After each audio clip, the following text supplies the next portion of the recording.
Hello everyone, আসসালামু আলাইকুম। আমি মুক্তি, আপনাদের সবাইকে ওয়েলকাম জানাচ্ছি মুক্তিস কুকিং ওয়ার্ল্ড থেকে।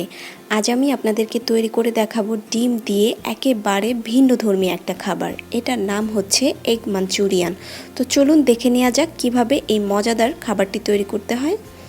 এর জন্য আমি একটা বাটিতে 4টা ডিম নিয়ে নিয়েছি, আর চেষ্টা করবেন ডিমগুলো যেন রুম টেম্পারেচারে থাকে সেদিকটা খেয়াল রাখতে।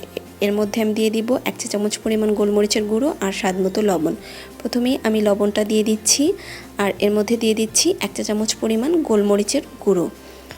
গোলমরিচের গুঁড়োটা দেওয়ার পরে আমি একটা কাঁটা চামচ দিয়ে ডিমটাকে খুব ভালোভাবে ফাটিয়ে নিব। আর এরই মধ্যে ডিমটা ফেটিয়ে নেওয়া হয়ে গিয়েছে। আমি এরকম কেক বেক করার একটা টিন নিয়ে নিয়েছি, আর এটার চারি সাইডে আমি একটু তেল ব্রাশ করে নিয়েছি, এতে করে এই ডিমটা মোল্ড আউট করার সময় আমার হেল্প হবে। তো আমি আসলে এই কেক বেক করার টিনটা নিয়েছি। আপনারা আপনাদের পছন্দ মতো যে কোনো পাত্রই নিতে পারেন, তবে চেষ্টা করবেন ডিমটা যেন একটু পুরুত্বভাবে জমানো যায় ওরকম কিছু একটা নেওয়ার জন্য। তো এটা আমি ঢেলে নিচ্ছি। এখন এটাকে আমি একটা ফয়েল পেপার দিয়ে মুখটা আটকে নিচ্ছি। যেহেতু এই পাত্রটার সাথে আমার কোনো ঢাকনা নেই, তো আমি ফয়েল পেপার দিয়ে আটকিয়ে নিচ্ছি। আপনারা ঢাকনাওয়ালা যে কোনো বাটি ব্যবহার করতে পারেন। চুলায় একটা হাঁড়িতে আমি পানি বসিয়ে দিয়েছি, তার মধ্যে একটা স্ট্যান্ড বসিয়ে দিয়েছি। এখন তার উপরে এই বাটিটাকে আমি বসিয়ে দিয়েছি, আর পানিটা দিতে হবে বাটিটার মাঝামাঝি পর্যন্ত, এর বেশি দেওয়া যাবে না, তাহলে ভিতরে আবার পানি ঢুকে যাওয়ার চান্স থাকতে পারে। ঢাকনা দিয়ে হাঁড়িটাকে ঢেকে দিচ্ছি এবং চুলার আঁচ মিডিয়ামে রেখে 10 থেকে 15 মিনিট এই ডিমটাকে আমি জাল করে জমিয়ে নিব। তো অপেক্ষা করছি 10-15 মিনিট। 10-15 মিনিট পরে ডিমটা ঠান্ডা হওয়ার পরে আমি এরকম ছোট ছোট টুকরো করে এটাকে কেটে নিয়েছি। আসলে এই পুরো প্রসেসটাই আমি ভিডিও করেছিলাম, কিন্তু কোনো একটা কারণবশত আমার সেই ভিডিও ক্লিপিংটুকু ডিলিট হয়ে গিয়েছে, যে কারণে আমি আপনাদেরকে দেখাতে পারছি না। তবে আমি মুখে বলে দিচ্ছি, এটা জমে যাওয়ার পরে কিছুটা ঠান্ডা হওয়ার পরে আমি মোল্ড আউট করে এরকম ছোট ছোট পিস করে কেটে নিয়েছি। আর যেই অংশটুকু আমি দেখাতে পারছি না, সেই অংশটুকু দেখাতে না পারার জন্য আমি আন্তরিকভাবে দুঃখিত। একটা বাটিতে আমি হাফ কাপ পরিমাণ ময়দা নিয়ে নিয়েছি, আর এর মধ্যে দিয়ে দিচ্ছি 3 টেবিল চামচ পরিমাণ বেসন। এখন এর মধ্যে দিয়ে দিচ্ছি স্বাদ মতো লবণ, হাফ চা চামচ পরিমাণ লাল মরিচের গুঁড়া।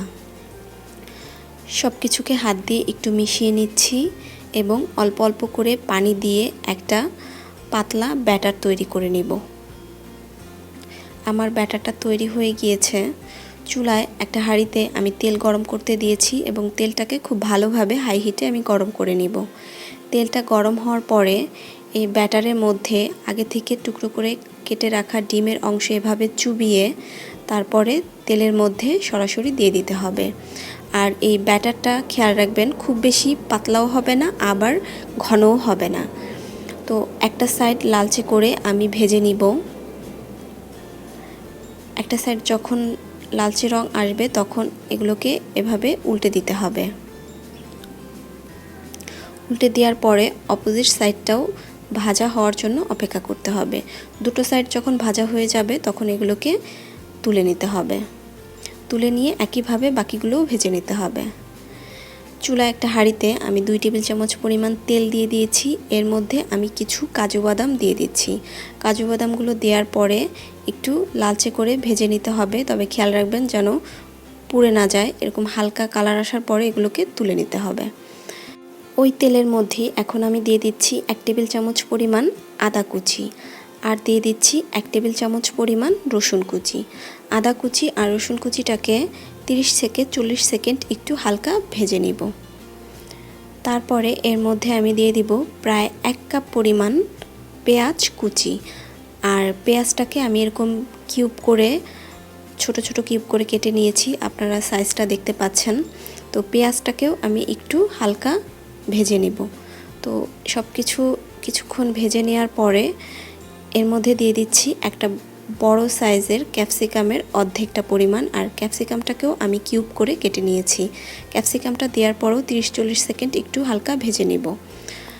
ভেজে নেওয়ার পরে এর মধ্যে এখন আমি দিয়ে দিচ্ছি 1 টেবিল চামচ পরিমাণ টমেটো সস, আর দিয়ে দিচ্ছি 1 টেবিল চামচ পরিমাণ চিলি সস। এই সসগুলোকে একটু মিশিয়ে নিচ্ছি। এখন আমি এর মধ্যে 1/3 কাপ পরিমাণ পানি দিয়ে দিচ্ছি। পানিটা দিয়ে একটু মিশিয়ে নিচ্ছি। দিয়ে দিচ্ছি স্বাদমতো লবণ, 1/2 চা চামচ পরিমাণ জিরার গুঁড়া, আর দিয়ে দিচ্ছি 1 চা চামচ পরিমাণ লাল মরিচের গুঁড়া, তবে ঝাল কম খেতে চাইলে আরও কমও দিতে পারেন। দিয়ে একটু মিশিয়ে নিচ্ছি। এখন আমি এর মধ্যে দিয়ে দিচ্ছি কিছু কাঁচামরিচ ফালি আর ভেজে রাখা সেই কাজু বাদামগুলো। একটা বাটিতে আমি 1 টেবিল চামচ পরিমাণ কর্নফ্লাওয়ার নিয়ে নিচ্ছি। এর মধ্যে 2 টেবিল চামচ পরিমাণ পানি দিয়ে আমি একটু গুলিয়ে নিচ্ছি। গুলিয়ে নেওয়ার পরে এই গুলানো কর্নফ্লাওয়ারের মিশ্রণটা আমি এটার মধ্যে ঢেলে দিচ্ছি, দিয়ে একটু মিশিয়ে নিচ্ছি। মিশিয়ে নেওয়ার পরে এর মধ্যে আমি আগে থেকে ভেজে রাখা সেই ডিমের টুকরোগুলো দিয়ে দিচ্ছি। দিয়ে মশলার সাথে খুব ভালোভাবে 1-1.5 মিনিট একটু মিশিয়ে নিতে হবে। আমার মেশানো হয়ে গিয়েছে। আমার এগ মাঞ্চুরিয়ান কিন্তু এখন রেডি।